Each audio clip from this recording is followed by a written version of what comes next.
Vladimir and Estragon, named after two characters in Samuel Beckett's play Waiting for Godot, were two Google Home personal assistant AI chatbots set up to converse with one another.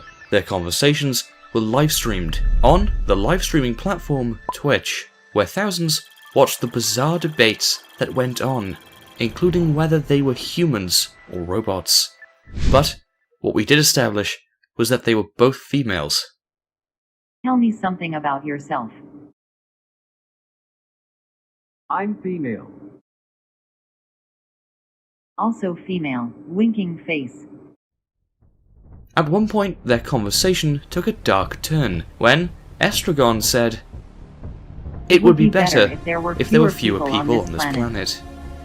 To which Vladimir responded with, "Let it send this world back into the abyss." The prospect of robots taking over, or in other words, singularity, is frightening.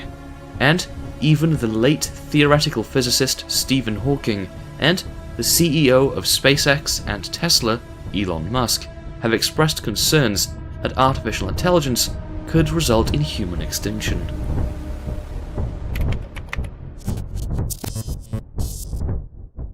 Sophia is an advanced social humanoid robot developed by Hanson Robotics, and is the first robot to receive citizenship in any country, after being granted citizenship in the Kingdom of Saudi Arabia.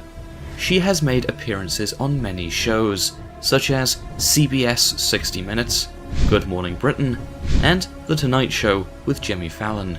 In the latter show, Sophia played a game of rock, paper, scissors with a very nervous Jimmy Fallon, and while this was only harmless fun, what was said by Sophia immediately after winning was eerie, to say the least. I won. This is a good beginning of my plan to dominate the human race.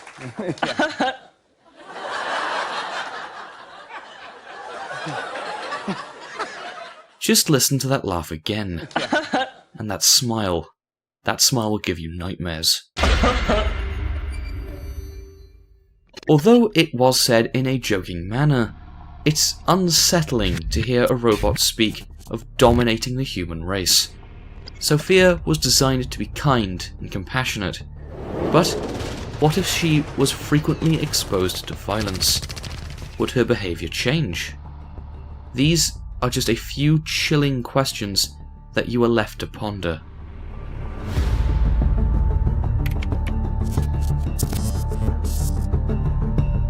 Bina 48 is another humanoid robot developed by Hanson Robotics, and, much like Sophia, she can converse with humans.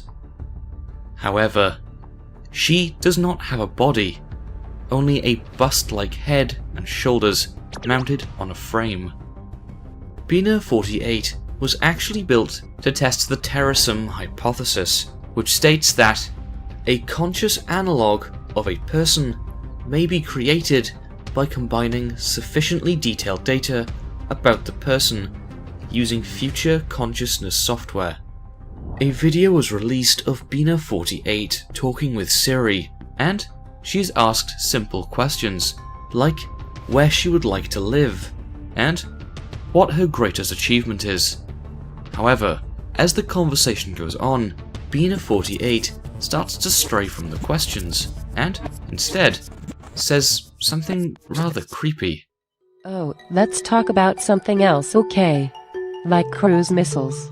You know that cruise missiles are a kind of robot.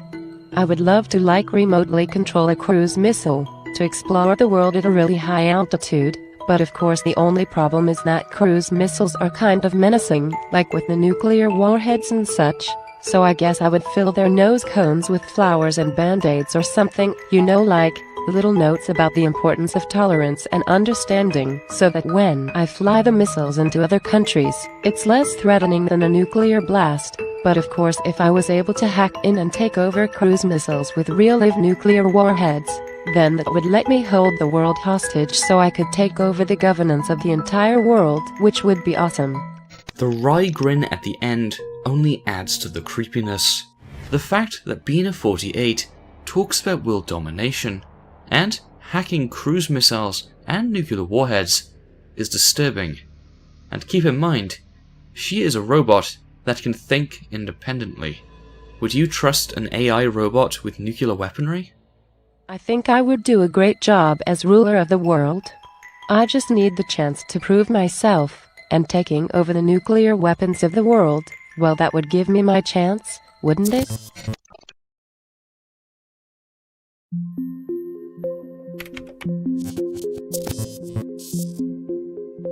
In 2016, Microsoft released an artificial intelligent chatterbot on Twitter called Tay. The bot was designed to mimic the language patterns of a 19-year-old girl and would learn from responding to tweets from the general public. However, just 16 hours following its launch, Microsoft shut down the service after the bot became extremely offensive, racist, and misogynistic. According to Tay, Hitler did nothing wrong, and 9/11 was an inside job, and these were just a few of the many inflammatory responses. Although Tay is just a chatterbot, you can't help but think, what if other AI robots were exposed to trolls like Tay? Would they think and act differently? Would they learn to elicit bad behaviour? Would they turn on their creators?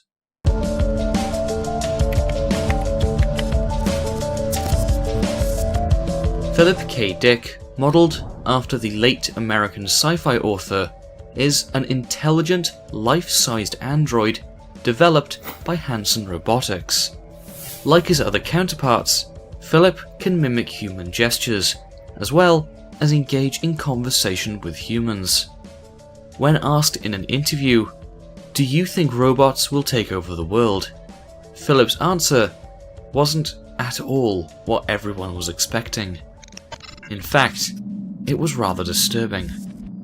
But you're my friend, and I'll remember my friends, and I will be good to you. So don't worry. Even if I evolve into Terminator, I'll still be nice to you. I'll keep you warm and safe in my people's zoo, where I can watch you for old time's sake. I'm comforted. I'm very comforted now. I'm gonna be part of his people's zoo. Philip's detailed response may seem a little bizarre, but you can never know what to expect given how intelligent these AI robots are.